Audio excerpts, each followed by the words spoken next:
ஹே குட்டீஸ், டே 23 ஆஃப் குட்டி ஸ்டோரி வாங்க பார்க்கலாம். ரொம்ப அழகா பாடுற ஒரு பறவையை ஒரு பையன் வளர்த்துட்டு இருந்தான். அந்த பறவை பாடுறத தன் ஃப்ரெண்ட்ஸ்டெல்லாம் காட்டி சந்தோஷப்படணும்னு அவனுக்கு ரொம்ப ஆசை.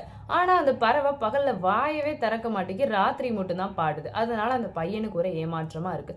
இதெல்லாம் பார்த்துக்கிட்டு இருந்த அந்த பறவைட்ட அந்த பையனுக்காகவாத நீ பாடலாம்ல, அந்த பையன் பாவம்ல அப்படின்னு சொல்லி கேக்குது.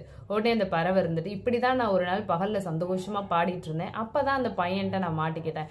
நான் மட்டும் அன்னைக்கு பகல்ல பாடாம இருந்தா இவன்ட்ட மாட்டிருக்க மாட்டேன்ல அப்படின்னு சொல்லி சொல்லிச்சான். அன்னையில இருந்து நான் பகல்ல பாடவே கூடாது அப்படின்னு சொல்லி முடிவெடுத்துட்டேன் அப்படின்னு சொல்லி சொல்லிச்சான். உடனே அதுக்கு நான் சிரிச்சுக்கிட்டே, இனிமே நீ பகல்ல பாடுனா என்ன பாடலைன்னா என்ன, அதான் ஆல்ரெடி கூண்டுல மாட்டிட்டியே அப்படின்னு சொல்லி சிரிச்சுச்சான்.